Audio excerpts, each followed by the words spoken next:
More boost for Nigeria as oil production rises to 1.6 million barrels per day. At last, people of God, at last. Remember when I was making videos a month ago, it was around 1.2, 1.3 million barrels per day. It was sad.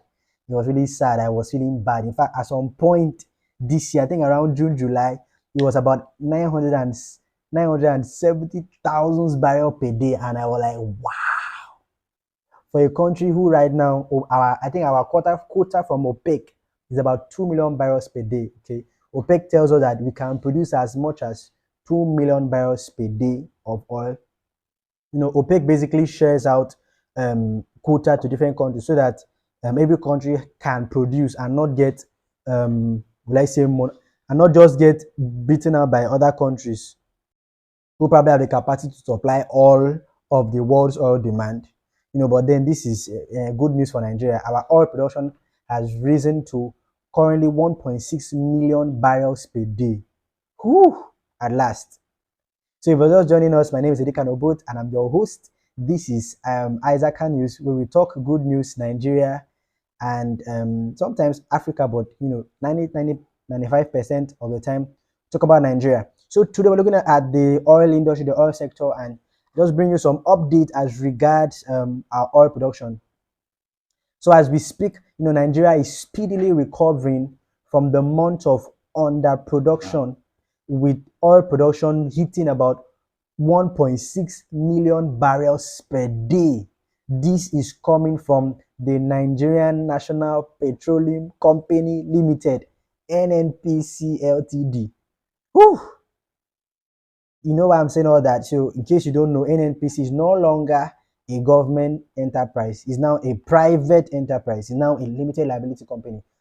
Private enterprise that will pay tax, that would do many other things. But then don't be afraid.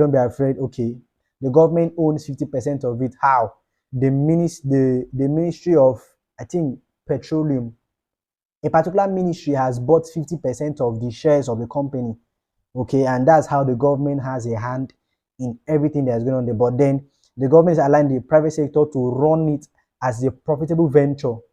So these private guys are running it and trying to make the most they can from it. But the government is majority shareholder. So no matter what these people make, government takes minimum of 50% minus other things put in place to collect more money from NNPC, being that it's an oil generating machine. So there's too much money to go to human beings. She went back to the government. So as we speak, a lot of things have been put in place. As we all know, in case we don't, the government actually met with Tom Polo, who is an ex-militant guy. He was one of the major people that pushed for oil bunkering in the Niger Delta region.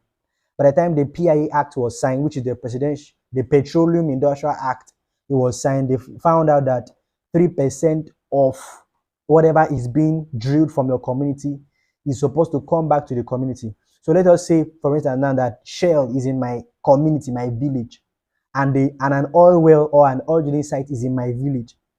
If Shell drills oil worth 1 trillion naira, they're going to give my community 3% of that money because they are drilling from my community.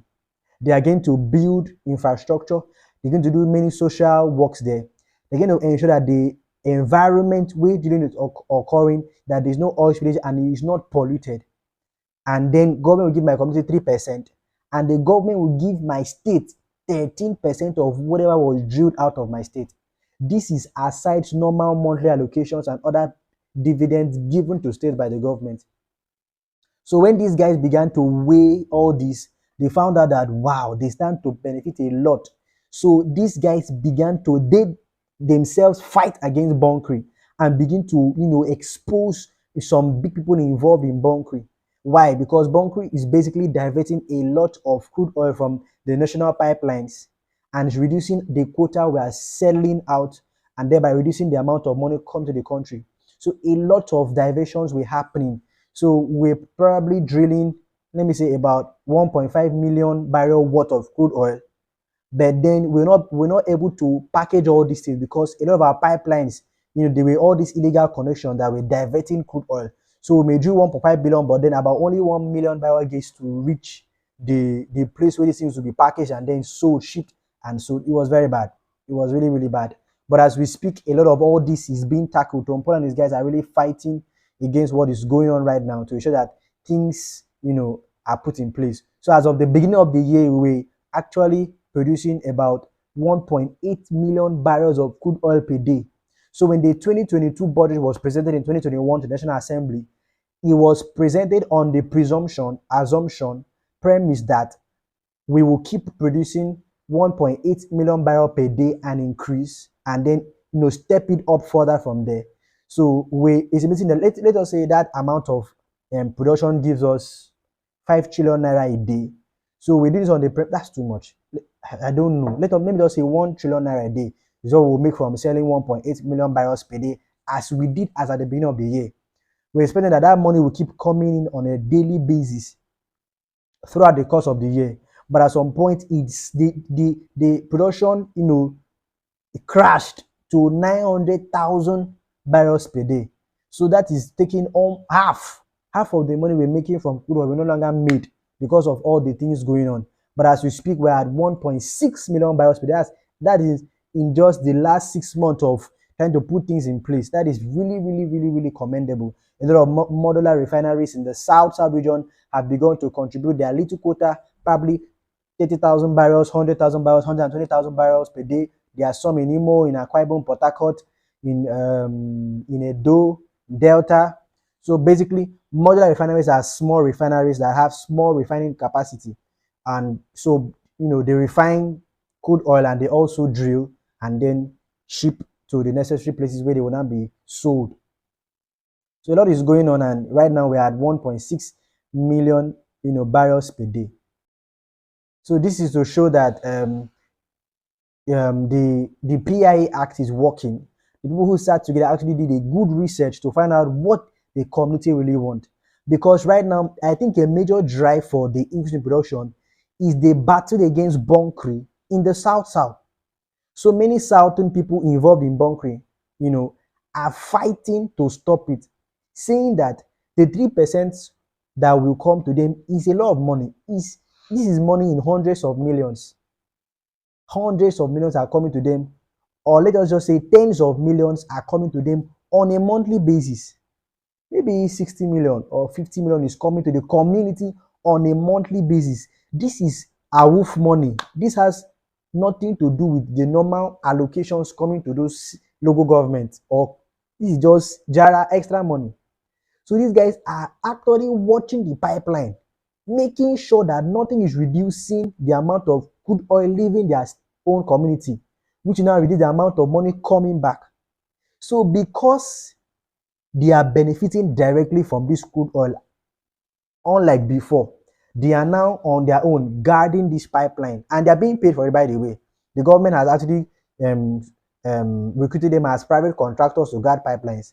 So they are the owners of the community guarding this pipeline, making sure that a lot of oil is going out of that community, so that their 3% will be plenty, because a lot of oil left them. And then this has, so all the people who were making money illegally from these things, are beginning to find it more difficult to continue what they are doing. So it has increased crude oil production significantly. And as more as the battle, proceeds, and as more territories are being won and more grounds are being won, we would, oil bunkering and oil theft will become a thing of the past, because the people themselves will see it as a source of livelihood and will rather preserve it and collect their money safely than to engage in very dangerous things like oil bunkering, which can lead to loss of life, property, and in fact, a lot of negative things can manifest from the whole oil theft and oil bunkering. So this is just a follow-up story to all the stories we've had on oil and crude oil production, and we're happy that things are stepping up. We are very hopeful that maybe at the turn of the first quarter of next year, we'll have gotten back to 1.8 million barrels per day that we're already doing. And then I forgot to even mention something. A new company, a new contract is being signed with a new company to come and equally drill over, I think, 500,000 barrels of crude oil per day.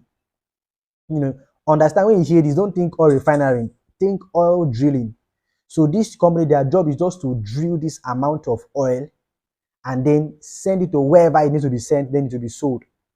It's different from the refining process, okay? Because only Dangote has the ability right now to refine a lot of good oil.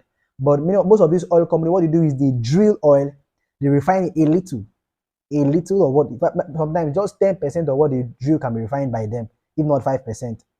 So a lot of people, documents are being signed in order to bring more people into the economy, to drill more oil and sell. I said about seeing that our quota has been increased to over 2 million barrels per day. So this is the end of today's video. I'd like you to like this video, share, subscribe, and share your thoughts in the comment section. Until we see you again, remain blessed.